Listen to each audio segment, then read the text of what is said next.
প্রেক্ষাপটেই ত্রয়োদশ জাতীয় নির্বাচনের রোডম্যাপ ঘোষণা করে দিয়েছে ইসি।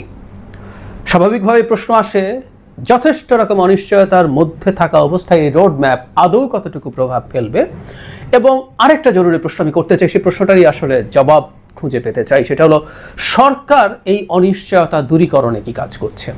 সরকারের সিরিয়াস দায়িত্ব আছে বলে আমি মনে করি।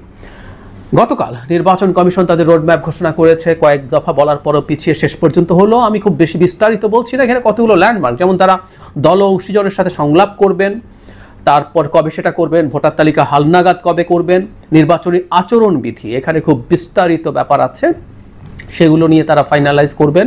রাজনৈতিক দল নিবন্ধনের জন্য সময় দিচ্ছেন, সীমানা নির্ধারণ, পোস্টাল ভোটিং অফ ব্যালট, আইন শৃঙ্খলা বিষয়ক কার্যক্রম, এরকম কতগুলো সময় দিয়ে তারা একটা ল্যান্ডমার্ক দিয়েছেন। এবং সব কিছু এর মধ্যে সম্পন্ন হয়ে তারপর তারা তফসিলে যাবেন মাঝামাঝি ডিসেম্বরের এরকম একটা সময়। ফলে বলা যেতে পারে দেশ নির্বাচনী, এভাবে বলি আমরা, ট্রেন চালু হয়ে গেছে, কিন্তু আসলে হয়েছে কিনা বা সেই ট্রেনে সবাই উঠছে কিনা, আমার ব্যক্তিগত ধারণা, আমি আমার অ্যানালিসিস থেকে প্রায় বলি, যারা আজকে নির্বাচন করব না, এটা যদি না হয়, ওটা যদি না হয়, ইত্যাদি ইত্যাদি যে বলছে, সেটা থাকবে না শেষ পর্যন্ত, তারা নির্বাচনে আসবেন, এটা আমার অ্যাজাম্পশন, আমার অ্যানালিসিস। কিন্তু তারপরও কাগজে কলমে অন্তত এখন পর্যন্ত বেশ আশঙ্কা দেখা যাচ্ছে। অন্তত দুটো তিনটে আমরা যে দলগুলোকে সিগনিফিক্যান্ট বলবো, জামায়াতে ইসলামী, এনসিপি, ইসলামী আন্দোলন, তারা এখনও নির্বাচনী ট্রেনে উঠছে না বলে প্রতীয়মান হয়। তারা এক একজন এক এক রকম কন্ডিশন দিয়ে নির্বাচনে যাব কি যাব না করছে, এবং কোনোটা এখন পর্যন্ত পূর্ণ হয়নি, এবং কোনোটা আদৌ পূর্ণ হবে বলে মনে হয় না, এটা মোটামুটি নিশ্চিত। বিশেষ করে বিএনপি, যারা এই মুহূর্তে সবচেয়ে বড় রাজনৈতিক দল এবং পলিটিক্সের বা নির্বাচনের সবচেয়ে বড় স্টেক হোল্ডারদের একজন, সে যদি না চায় আসলে সেটা কার্যকর করা যাবে না। এবং যে দুটো দাবি, যেমন লোয়ার হাউসের প্রপোর্শনাল রিপ্রেজেন্টেশন, এটা ইভেন এনসিপিও চায় না, এনসিপি আপার হাউসের চায়, লোয়ার হাউসের কথা বলছে জামায়াত, এবং এখন রীতিমতো গো ধরেছে তারা, এটা যদি না হয় নির্বাচনে যাবে না। ইসলামী আন্দোলনও একই ধরনের কথা বলছিল। আবার এনসিপির যেটা চাওয়া, সেটা হচ্ছে একটা গণপরিষদ তৈরির মাধ্যমে নতুন সংবিধান লেখার গ্যারান্টি যদি না হয়, তাহলে তারা নির্বাচনে যাবেন না। আরও কিছু আছে, সংস্কার, বিচার, দেখা যেতে হবে, আইন শৃঙ্খলা, নানান ইস্যুজ আছে। আমি প্রায় বলি, নির্বাচন যদি তারা করতে না চান, নানা রকম বাহানা তারা আনছেন, অনেকগুলো বাহানা এখন মাঠে আছে। আমি বলছিলাম যে আসলে শেষ পর্যন্ত তারা এগুলো মেনে নির্বাচনে যাবেন, এগুলো না মানা হলেও আমি যেটা বলছি। কিন্তু আমি সরকারের রোলের কথা এই কারণে বলি, আমাদের প্রধান উপদেষ্টা বারবার একটা কথা বলছেন প্রথম থেকেই, যে দেশের ইতিহাসে শ্রেষ্ঠতম নির্বাচনটা এবার হবে। এখন প্রশ্নটা যেই জায়গায়, এই যে তিনটা দলের কথা বললাম, তারা যদি নির্বাচন না করেন, তাহলে খুব সিরিয়াস একটা ক্রাইসিস তৈরি হয়। সেটা হচ্ছে তখন মাঠে বিএনপি এবং তার সাথে অ্যালাইন্ড রাজনৈতিক দল ছাড়া আর কেউ থাকে না, তাহলে বিরোধী দল কে হবে?